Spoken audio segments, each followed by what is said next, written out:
Hey, everybody, welcome back to another episode of Oh Heck Nah, a Naked and Afraid podcast. I'm MaLu Beyonce, and this is Gabe. And Gabe, those are a lot of words, but it's worth it. This show was really good. Yes, the producers were like, we need to make this memorable, so put in as many words in there as possible. And you managed to get them all. I cannot enunciate that well. It's a lot of words, but you know what? I really felt like this show got back to the meat of Last One Standing. Even though it was really dramatic last week and we had a dramatic start, it felt more like the old Last One Standing, right? Yeah. I mean, like season 1, Last One Standing was very chaotic. Maybe like Last One Standing season 2, which was, in my opinion, a little bit better. But yeah, I see what you're saying. Yes.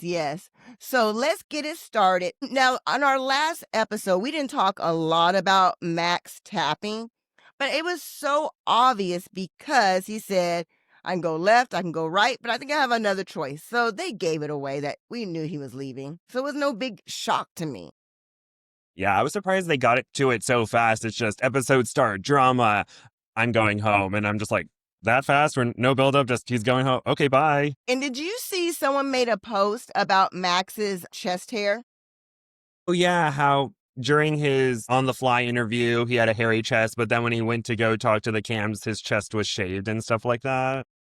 Yes. And I would just like to point out, again, this is the magic of, editing. That it is what it is. Yeah, maybe it was the lighting or something, or or maybe he left and they're like, hey, Max, we need you to have like a little goodbye with the others. He's like, oh, but I just finished shaving my chest and I was going to go relax. Okay, fine. And going back out there. I don't know. Yeah, I don't know. I was more shocked about his chest here because for some reason, and like you said, it was probably the lighting. I'm not going to lie. I noticed the chest hair. I don't know if he had a growth spurt or what, but it was kind of obvious.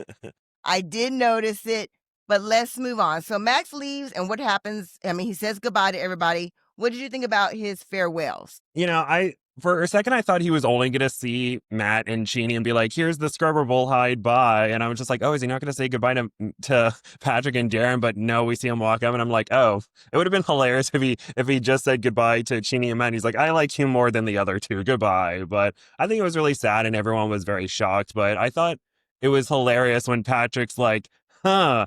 3 out of 4 legends are gone. Looks like the Legend Slayer did his thing.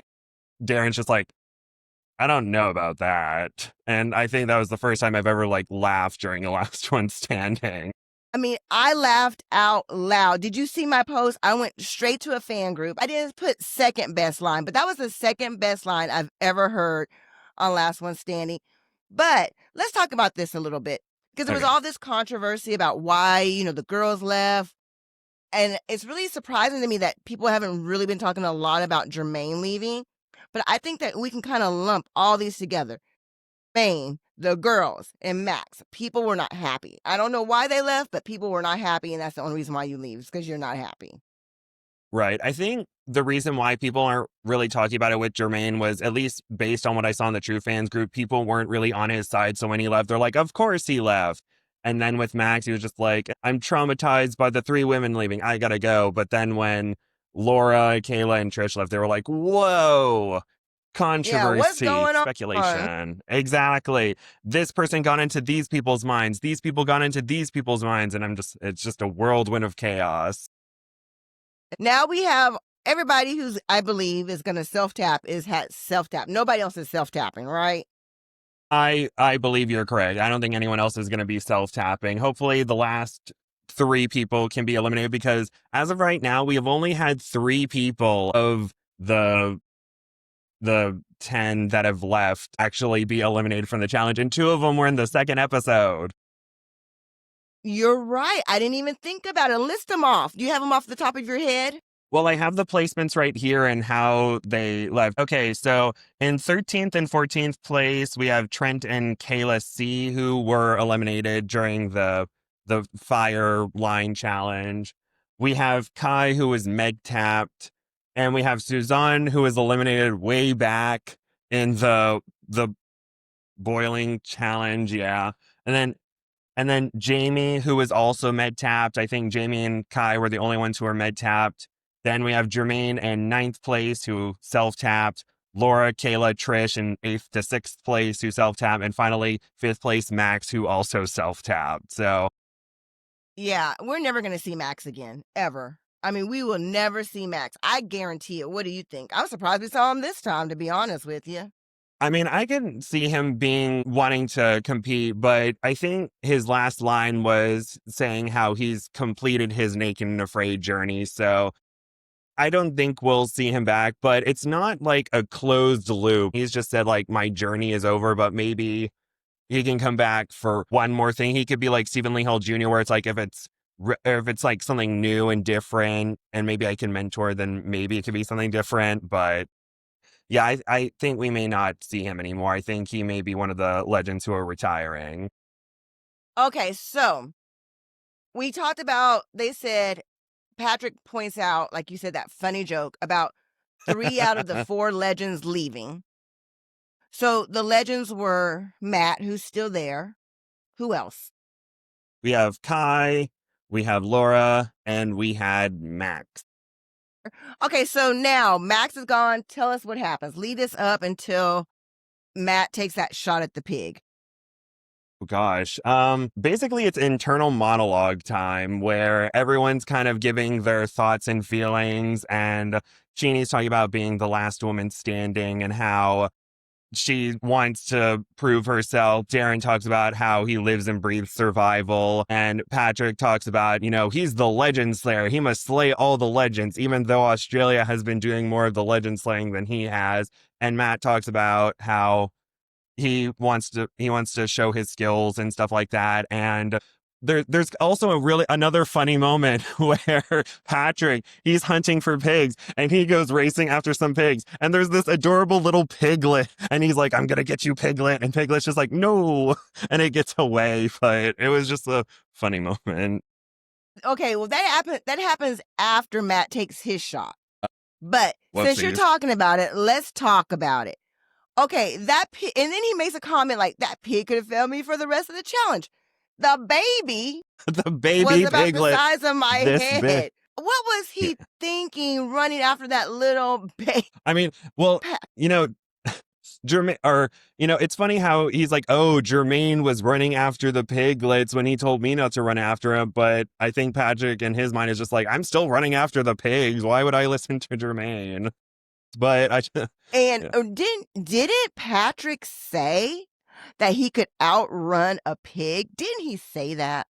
Yeah, I'm sure he's like, yeah, after so many meters or yards, they get gassed out and you can take a shot then. But that piglet was running faster than him. And even Patrick, who's the Energizer Bunny, who is just like, I am gassed from that. And it's like, really, Patrick? Tricky, tricky, tricky. You got tricked. Okay, so Matt takes a shot at a pig. This is what I cannot understand. We're going to kind of speed this up. Why are these pigs, including Patrick's, so god darn close to these survivalists? I mean, it's crazy how close they are. Even in the last episode, remember Max got so close that he almost could have hit one? Yeah. I'm wondering if maybe around that time there weren't a lot of crew members around, because I'm sure around day 20 or so, the survivalists are not smelling good, or they're smelling more like the wilderness. That doesn't mean that they're not dangerous. I just think they're a little bit more used to them. Yeah. So he gets the pig. The noise that the pig makes is pretty horrible. Why did they that was, include that? I don't know, to make it seem real. It was pretty horrible, was it not? It reminded me of I think the Nutria in XL8 that I think Matt got. Why do we need to hear these sounds? Like, we already see them processing these animals. We see we see so many things on screen. I don't need to hear this. That they could have just cut out that sound and just left it silent. And then he shoots the second arrow and then he's like, yeah, but no, they had to include that moment. And it's just like, but I'm sure a lot of people are like, oh, that's the reality of hunting. They'll make those noises. You should toughen up. And I'm just like, but I don't want to. I don't want to hear that on my screen or that It was just audio. so loud. It was like almost like they had the microphone up to the pig. I mean, it was just so loud. I don't mind it so much, but I think they amped it up for whatever reason they wanted to amp it up. So anyway, we have Patrick. Matt gets it and he does that little internal monologue. Am I going to share? And as he's saying it, I was really hoping he wouldn't. Not because I dislike anybody else. I just thought it would be good to see Matt do something a little bit different. Yeah, the descriptions threw me off because it's like, or let me see, it was like a survivalist gets a big game kill and plots to shift the balance of power, and I'm like, but Matt is already at the like top of the power board. Who is Mm-hmm. he shifting power from? He's like up here, like in terms of like hunting and stuff. I don't understand. So they got me. I thought maybe Patrick would have gotten it, but no, it was Matt again, of course. Why was there any doubt Of in my mind? course. Well, I would have liked to see him not share. What about you personally? Do you think he should share, not share? It would have been good either way. Or maybe even a compromise of portioning out just a little bit because he gave one guy a leg and another guy a leg. I was like, you're giving them both legs? Yeah, I think if he, or I think it would have been good if he shared with Genie. He's like, hey, look, I know you're tough.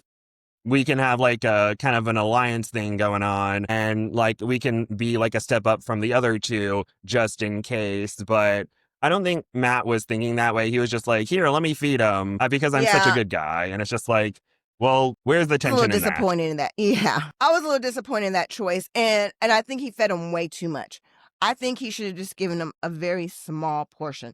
As a Boma, y'all sit down and break bread, but don't send them home with leftovers. You send them home. All they needed was the Tupperware. What are you thinking? I don't know. But anyway, Well, so yeah. go ahead. Or I was just gonna say, I thought it was funny how he's like, look at these figs that I found. Let me show you the fig tree that I found. Like, oh, did I say fig? I meant pig tree. And I'm just like, Matt. Maybe he was just I thought like, that was ha. corny. Yeah, it was so I corny. didn't Maybe think it it was was like that funny. well, I mean, maybe it was like his version of like a power play, like, ooh, look at me, I made a pig tree. But Yeah, no, I didn't think that joke was that funny. And poor Darren, he had his like a little pouch. I guess he was ready to get the figs. He was like, I really need this sugar. And I was like, I just thought it was kind of weird. Okay, so then we go to Chini. Chini's not in the group because she missed out on his excellent joke because she's fishing. She catches some big fish, and then Patrick goes fishing. And Patrick does not get any fish, but then he starts feeling icky.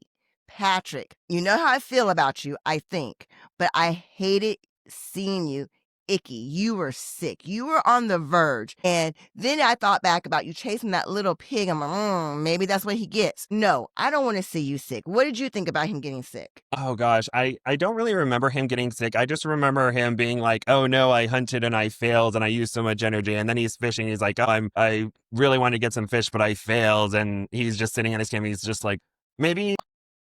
Honey, child, he was almost in heat stroke. I'm telling you, he's like, my brain's not functioning. I feel, woozy.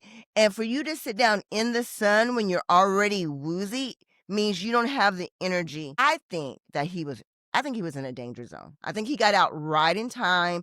He goes to his camp and Darren's resting. He's like, yeah, I'm resting today. And Patrick's like, I think that's a good idea. Yeah, I remember it now a little bit, but yeah, Mm. I think it was just kind of the juxtaposition of Sheenie and Matt's success with Patrick. And I think it's kind of the edit being like, okay, Legend Slayer, I think, you started off at the top of the pack, but you're kind of slipping now. So it's just like danger Yeah, for Patrick. And danger. And I think that's exactly. right. Sorry, It's a Mike. danger zone for Patrick. I agree with you. So there was a little bit more controversy for the, you know, super fans. I don't know if like the watchers would get this, but they're processing the pig, they're eating the pig together, and he starts talking about his salt. Now, I'm going to say this. If they didn't penalize him, then he didn't break a rule. But it did kind of seem to me at some point they said that you couldn't share. Maybe rules have changed, but I think a lot of stuff is getting lost in the edit. Did you see the controversy about Matt sharing his salt? I did not see that. And I think the rules were like you can't share one survival assets. And he definitely won that salt, so he shouldn't be sharing that. He So can you share the agree? pig. Well, I'm saying he shouldn't, but I mean, if the producers are like, hey, you're helping your competitors out, this may come back to bite you, have at it, but But you know what? Now that I think about it too, this was at night, so the crew might have been gone. And so he's sharing the salt.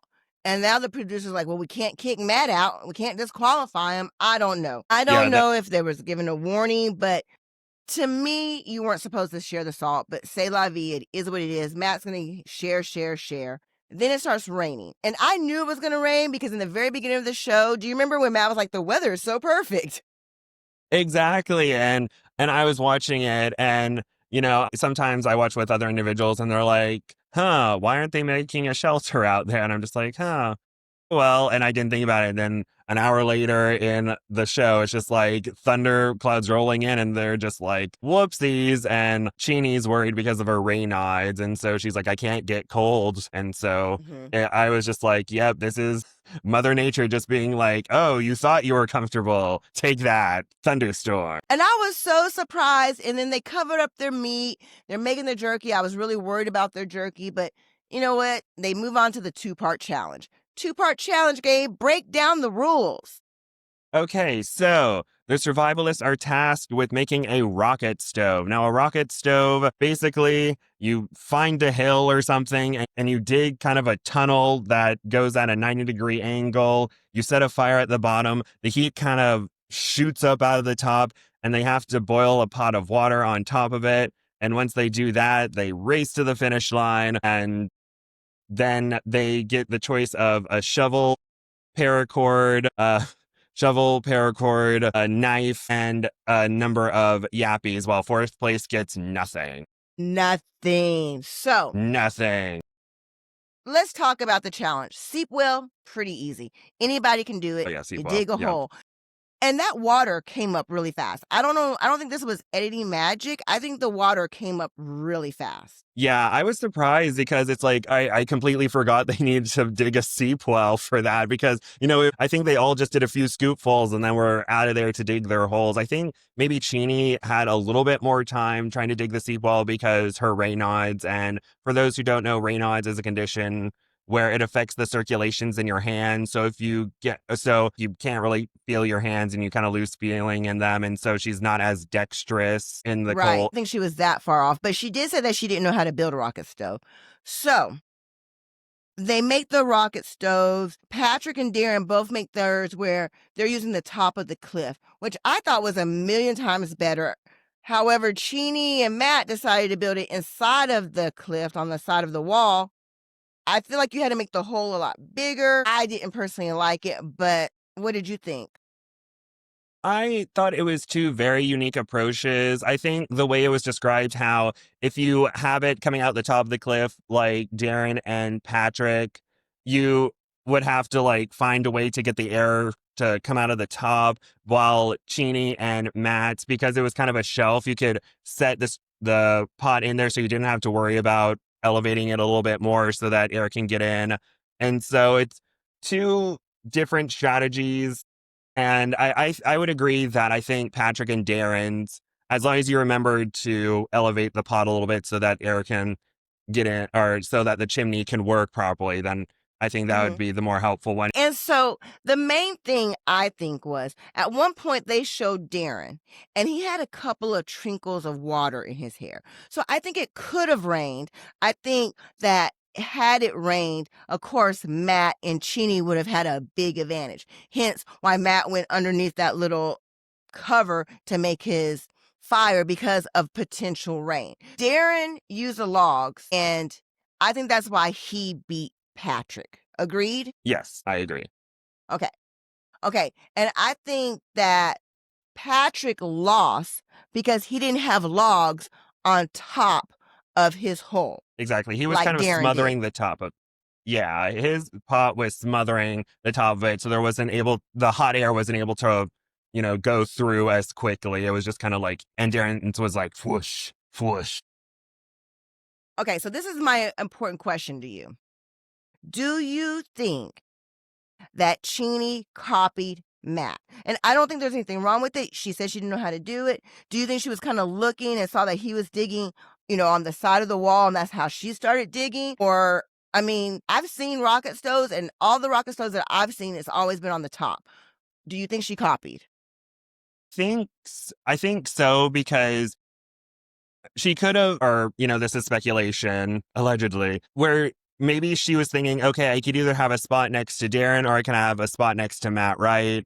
I'm going to go next to Matt Wright and see what he's doing. And Matt kind of was on a steeper part of the hill. So I guess Cheney kind of positioned herself a little bit lower and kind of copied his method, but was a little bit, or her positioning of her stove was a little bit better than his because he was a little bit more at the top of the hill and she was kind of in the middle, so she could position herself a little bit better. So she probably could have watched what he was doing. And I mean, I've said in the past, that's what you should do. So I think Cheney did not lose because of Matt. Okay, because Matt has so many difficulties. Matt overthinks. He makes things harder for himself. He doesn't take shortcuts. Even the one time where he thought he was taking a shortcut, he made it longer for himself and didn't come in first when they were making the dome. So he's always making things harder for himself because I think he's a perfectionist, he's a teacher, and he's an expert. And if you're a Picasso and they tell you to draw, the sunset, well, you know what? People who don't know how to draw are just going to draw a circle and a line. Picasso is going to do a whole bunch of stuff. So even though I'm getting on to you, Matt, I'm comparing you to Picasso. That's the best way I can think about it. You're doing too much because you're so talented. And I don't even think you can get it out of your head because you're so darn talented. Right, Gabe? I agree. And when he found the overhang to make his fire, because he's like, oh, I don't know about the rain. I'm like, oh no. And you talking about him overthinking came to mind because he's like, oh no, I need to think about like if it starts raining a little bit harder. And I'm like, no, focus on making the fire underneath the thing and go from there. Because if it rains, then everyone is going to have a problem. He's overthinking and he's like, oh, so I'm gonna just, okay, come over here, camera crew. So what I'm gonna do is I'm just gonna, make a fire under here so it could be covered from the rain. And it's like, Matt, and it's like a good distance away from Matt. his rocket stove. So he has to run back and forth. And he was one of the last ones to get his rocket stove complete. And I'm like, this is the second time in like a fire related challenge where he's like overthinking and it caused him problems. Than in Yes, the first and challenge. exactly. And then so Patrick says, if I beat Matt, I am a legend slayer. No, but you didn't beat Matt, in my opinion. And I'm not trying to take anything away from you. I don't think you beat Matt. I think Matt made things way more difficult for himself, as he always does, because he's an expert. And also, Patrick, buddy, Matt's been feeding you. So I don't think that you're slaying anybody. I think you're playing the game well, but I don't think you're slaying. Yeah, and I kind of feel like he's not really believing the words himself. He's just kind of saying like, "Oh, this will drum up controversy." But in the beginning, he's like, "Yeah, Legend Slayer, I beat all these survivalists in this fire making challenge." I think Matt's beating himself. I really do. He obviously is a lot better than any of those other people. I think Matt's probably would have been one of the best because he did take so many precautions. But this ain't about being the smartest. It's about just winning. Cut it down some. So anyway, let's get to the friction tease. We all know that, and they know that friction fire's coming. Cheney gets the paracord, and that's a great win, we think. But so they start practicing. They're all practicing their hand drills and their bow, and Cheney's doing her bow drill, and so is Matt. Thought that Patrick would have been a lot. I don't know how to say this. I think Patrick would have been way more vocal about his fire building skills because he got eliminated last time. It's something that I think would haunt me, and I would be able to do all different types of friction fires because it beat me the last time. But he didn't seem so mouthy and talky this time, did he? No, and we also maybe he saw how, it has happened in the past where, some two individuals weren't able to make friction fire and then they come in the next season and they also didn't make friction fire again. So maybe he saw that and he's just like, I'm going to make sure I am the most prepared for this challenge that I ever And could not be. be And I'm mouthy. exactly like, he's like, oh, like we didn't hear about him gathering materials until this episode. So, well, we don't know if he mentioned it before, but the fact that he was gathering materials so far in advance. Like, I think day 17, he's thinking he's going to be there for 40, 45 days. So he's already like planning it out. I'm like, oh, so this is an interesting new strategy for Patrick, just kind of being low key and being like, okay, I'm going to focus on this. I know this was my shortcoming last time. I will not fail again because I will be prepared. I think everybody was preparing, everybody, because they know that's the hardest thing to do. I think it's the hardest thing to do for even the best of the best. Even Matt was having problems with his samples until Chidi comes over with her darn pea bush and she's sharing information with them. And I'm like, is this smart or not smart? And I determined it was smart when Matt says, hang on, determined it was smart when Matt said, we have to make sure it's us two in the end. And it smelled like an alliance to me. And I've been waiting for some alliance action. I got some alliance action low key. What do you think about Sheenie and Matt kind of teaming up? They're teaming up, right, Gabe? That's what I saw. What did you see? I think that they were teaming up in this challenge because I think that I know a lot of people were criticizing Chini about not sharing her one yappies because, Chini got first, Darren got second, Patrick got third, and they all got yappies. But there's that rule, can't share one asset. So, and it's like, and Matt's like, I want everyone to be at their best. And then Chini is like, I'm appreciative of this help, and I'm not gonna be like, oh, if he's gonna feed me, I'll let him feed me. She's like, okay, he's fed me. He's having some difficulty. Let me give him a hint or two and see how he does it. Because maybe if she's having difficulty, she could just, look over and be like, oh, that's what he's doing. Okay, I'll try that. And hopefully either beat him or at least get second or third. Yes, and they didn't show it. And I was really ticked off. You know what? I'm going to be honest with you, editors. Y'all are under my skin, but I love it. I love how y'all tick me off. I cannot believe how they said that Matt built a fire so super duper fast, and they didn't show us any of it. I don't know if he had a flame. I don't know if he had a coal. I don't know what he had, but Chini seemed real impressed. Yeah, he's like, oh, I had results in 5 minutes, but maybe because maybe they didn't, a cameraman wasn't nearby and the closest camera was the overhanging one that looked over from it and they couldn't like zoom in and be like, look, it there, you can see smoke there. Zoom and enhance cliche. But I know, I agree, but I was really upset. I was like, oh, that's a good tease. And I think you're right. It was a technical tease. But you know what? I think even if they would have had a close up, they might not have shown it, you darn editors.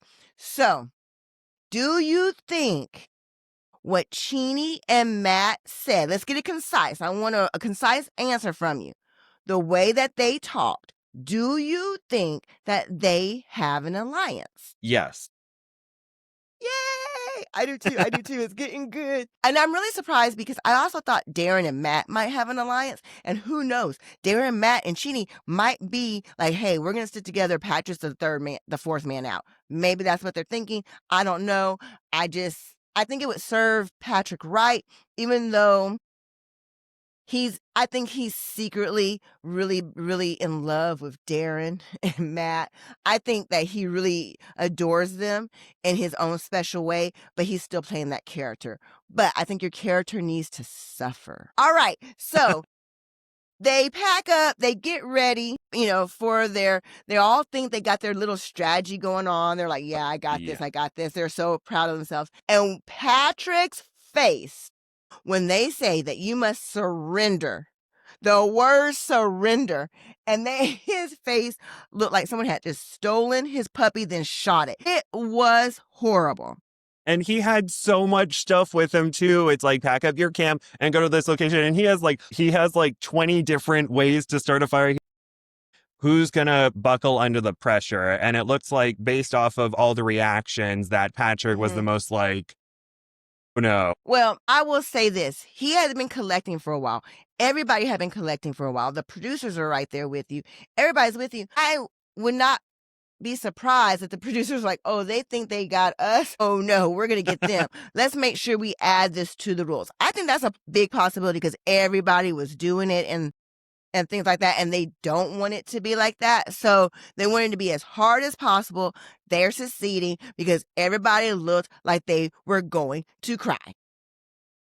Exactly. But I think that's such a clever way to oh, we're gonna amp up the competition right now. It's like you have your made stuff. Now let's get everyone on equal playing fields. Let's see you go get those materials now and start a fire as fast as you can. So it can, I feel like that really ups the tension. It's like, who will make that mistake based on the pressure sooner and unfortunately get fourth place. But I thought it was a very good idea. I love the idea. I think it was great. So this also brings in the paracord. Let's mention that. So most likely, Chini's not going to be able to use her paracord either for her friction fire. And that's why she chose it, was because she was thinking about fire. So if they can't bring in any assets or anything they prepared, I would assume paracord would be out. Or do you think they're going to make an announcement saying she can use it? As long as she didn't use the paracord to make a hand or bow drill, I think if it's by itself, then I think it's fine. But if it was used for a bow of a bow drill or however you craft it, well, I don't think you would use it for a hand drill. But if she had used it for a bow drill, then I think that would be out. But if it was just paracord by itself, I think she could use that. In the challenge coming up. Correct. Okay, so you think that she might be able to use it because it wasn't already crafted. Exactly. Okay, but she would have to make her own bow drill, and that might take time. So she's like, okay, here, let me do a hand drill. I can make one real fast, but once your hands are shot, you can't really use it anymore. Yes, I'm very curious to see what happens. I'm telling you, I am over the moon about what's about to happen. This is exciting. This brings me back to Jeff, just trying to make fire, Steven giving up, Gary crying. Fire, oh my gosh, I love it. I would not be able to do this, I don't think, unless my life depended on it. Even if it was $200,000 or $300,000, I think my life would have to depend on for me making a friction fire out there like that. I'm hyped. Are you hyped? I'm excited, and during one of the trivia games that the Uncensored Misfits do, I won a bow drill kit, and I've used it 3 times, and I only got a coal once, but I wasn't able to sustain it properly, so I would not be able to do this either. Well, we should practice. We should definitely practice, and that's with a made bow drill. It was hard to do. Imagine out there in the wild. What do you think's going to happen? We're close to the end. We only have how many episodes left? 2. I know, this is crazy. Someone's going home next Sunday, and they better show who's going home. They're going to show tomorrow. I mean, they're going to show next Sunday, right? I don't think they're going to spend 2 hours on a friction fire challenge and then not show who's going home. Okay. I don't think. Because who's I actually going home? Go ahead. Or should I read out the summary for next week's or just read out this last sentence? Okay, so... No, read off the summary. Okay, so the title of the episode is Flame On or Flame Out. And the summary is, in a grueling friction fire challenge, Patrick is thrown when competitors are forced to relinquish gathered materials. Chini has a key advantage, but her strategy puts her at risk. Blisters on Matt's hand could send him home. A survivalist is eliminated. So I think someone's going to be going home. You know how you feel about survivalists. You don't think it's Matt. I don't think it's Matt. And based off trailers... Oh, wait, hang on. Let me get prepared and give you my full attention. Tell me your predictions, oh wise one, Gabe. I think people are going to be very, very, very happy about next episode, if that's any hint. Don't give us hints. You spill it. Spill it. Okay. Who's going home? I think that Patrick, the Legend Slayer, will be the 4th place finisher of Last One Standing Season 2. AKA he's going home next week. And tell me why you think that. So everybody will know that people aren't just whispering in your ear. Why do you think that? Well, I'm only whispering in my own ear. But I think that is because, one, the summary says a survivalist is eliminated. And in the past, when Kai went home, the summary said a legend goes home, and then with Max it was a top contender goes home. And so I think that Matt's going to be safe. And also during the trailers, there's a point where you see some people jumping off a cliff. There are two people you can clearly see jumping off a cliff into water, and that's Darren and Cheney. And I think during the wide shots you see Matt, but I think based off that, I think that Patrick is going to be going home next episode, and the internet is going to unfortunately rejoice. I still want to chat with Patrick about anime and stuff, but I think that next week people are going to be elated and be like, I hope that Cheney or Matt or Darren, I see a lot of people saying Cheney or Matt, but Cheney and Matt make it all the way through. Oh, this is the best episode ever, and we'll see what happens. But yes, I think that Patrick goes home next week. Sorry, Patrick. Well, I don't know how I feel about it. I think Patrick has. Well, I'll tell you how I feel about it after we see if he goes home. Let me just hold this in for now. We'll see what happens next week.